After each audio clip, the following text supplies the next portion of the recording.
Les vraies voix Sud Radio, 17h-20h, Philippe David, Cécile de Ménibus. Il est 18h31, toujours avec nos éditorialistes du jour, bien sûr Philippe Bilger, Tom Conan et Corinne Tapiro. Vous appelle 0826 300 300. Et tout de suite, c'est le coup de projecteur des VV. Les vraies voix Sud Radio, le coup de projecteur des vraies voix. Le coup de projecteur des VV, c'est cette affaire de Noyelles-sous-Lens dans le Pas-de-Calais. Ce couple soupçonné de violence et de carences éducatives après la découverte mardi par la police de 2 de leurs 10 enfants attachés à des chaises hautes dans une situation d'hygiène déplorable. Et c'est l'un des aînés qui a donné l'alerte après avoir été mis à la porte de chez lui par son père. Les parents sont soupçonnés de soustraction par ascendant aux obligations légales et de violence sur mineurs de 15 ans par ascendant. Juste cette question du jour, est-ce que les services sociaux sont-ils à la hauteur? C'est notre question du jour, 0826 300 300. Et notre invitée avec nous pour en parler, Françoise Laborde. Bonjour Françoise. Bonjour à tous. Bonjour. Bienvenue, vous êtes journaliste et co-auteur avec Michel Créoff, Le massacre des innocents, les oubliés de la République aux éditions Michalon. Juste avant de vous prendre à l'antenne, Françoise de Gand, un tour de table justement sur cette affaire, Philippe Bilger, qui est terrible. Vous l'avez très bien résumé dans la tragédie qu'elle représente. Il y en a eu d'autres de même nature et malheureusement il y en aura d'autres. La malfaisance des parents est infinie. Parce que l'éducation est une exigence très difficile. Mais là où Françoise pourra nous éclairer, j'ai l'impression que derrière ce comportement parfois erratique des services sociaux, il y a à la fois étrangement une sorte de discrétion délétère. On ne veut pas se mêler de la vie d'autrui alors que c'est leur rôle. Et deuxième élément qui est contraire, c'est une forme d'indifférence.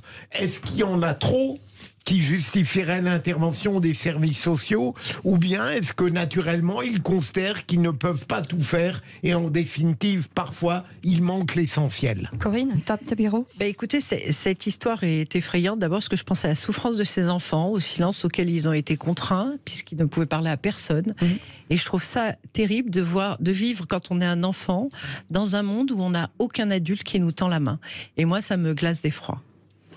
Tom.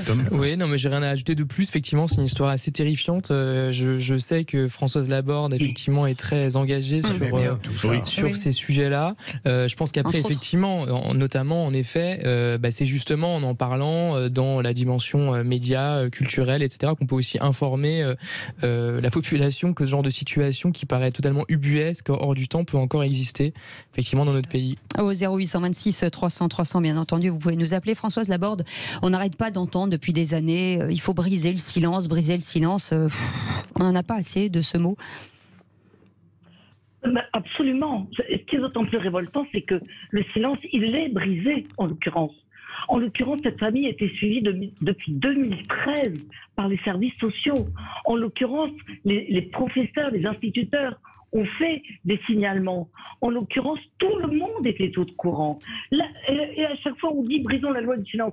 Mais on se moque du monde. Les enfants crient, hurlent, on les entend et tout le monde s'en fout. C'est ça la vérité. Ce qu'il faut briser, c'est cette sorte d'idéologie très française qui fait qu'au fond, on protège la famille, la cellule familiale avant de protéger les enfants. Et donc on se dit jamais, mon Dieu, mettons les enfants à l'abri, parce que cette famille, en effet, est défaillante, malfaisante.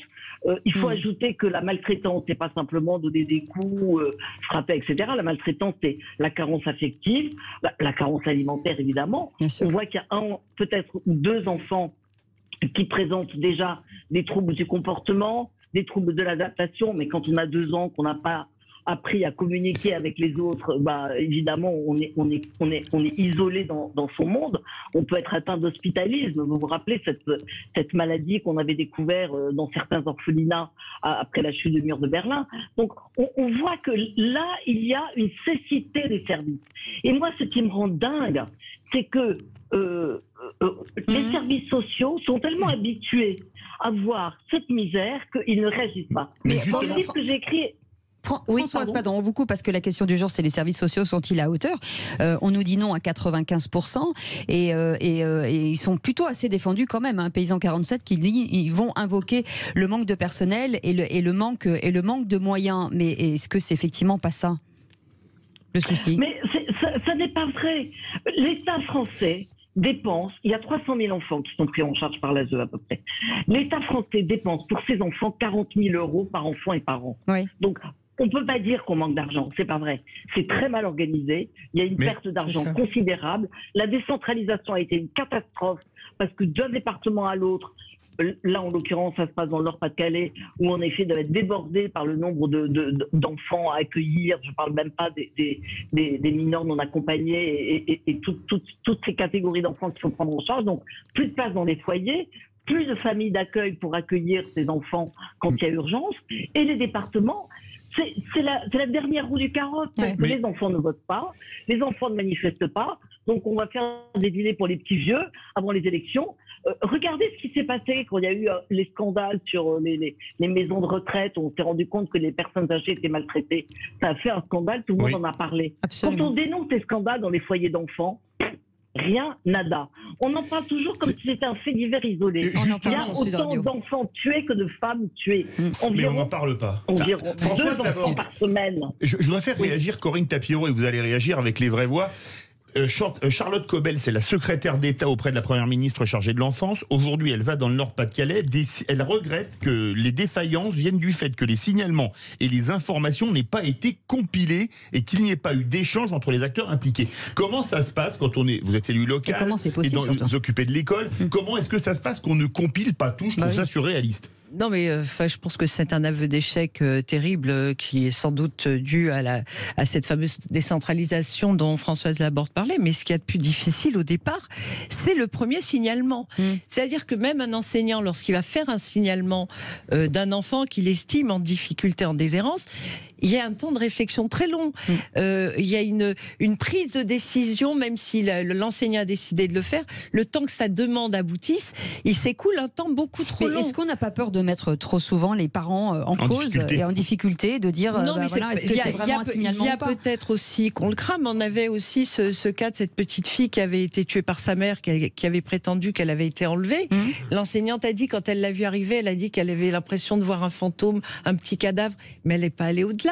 Cet enfant n'était pas correctement scolarisé, ils ne sont pas allés au-delà.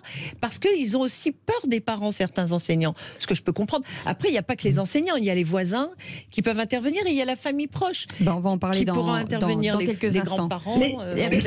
Françoise, restez avec nous, on revient dans la pub et vous nous expliquerez, vous nous raconterez cette histoire aussi de ces enfants qui étaient dans une cave. Restez avec nous, 0826 300 300. Est-ce que vous pensez, vous, que les services sociaux sont à la hauteur? Est-ce que l'école, qui n'a pas vu ses enfants venir assez régulièrement, est-ce qu'ils auraient dû dénoncer plus? Est-ce que la police est en jeu? Est-ce que finalement, qui est responsable? Est-ce que c'est une responsabilité globale? 0826 300 300 vous attend au standard. À tout de suite. Les vraies voix Sud Radio, 17h-20h, Philippe David, Cécile de Ménibus. 18h43 et avant de passer au quiz de l'actu, on va laisser le dernier mot à Françoise qui est avec nous, Françoise Laborde, sur cette affaire de Noyelles sous Lens. Juste un mot de la fin, Françoise, parce qu'on n'a pas eu le temps de le faire tout à l'heure sur cette affaire qui est importante. Non, mais ce qu'il faut dire dans ces cas-là, c'est que il faut qu'il y ait des enquêtes internes.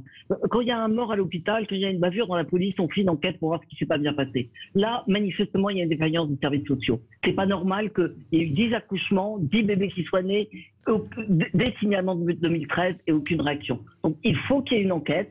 Il y a des moyens financiers pour le faire. Il faut aussi que les politiques prennent leurs responsabilités. La protection des enfants, c'est pas anodin. C'est notre avenir. Le sujet devrait être l'honneur de notre pays. Merci beaucoup Françoise Laborde. Le massacre des innocents, les oubliés de la République, à lire aux éditions Michalon. Merci Françoise d'avoir été avec nous. Et tout de suite, c'est le quiz de l'actu.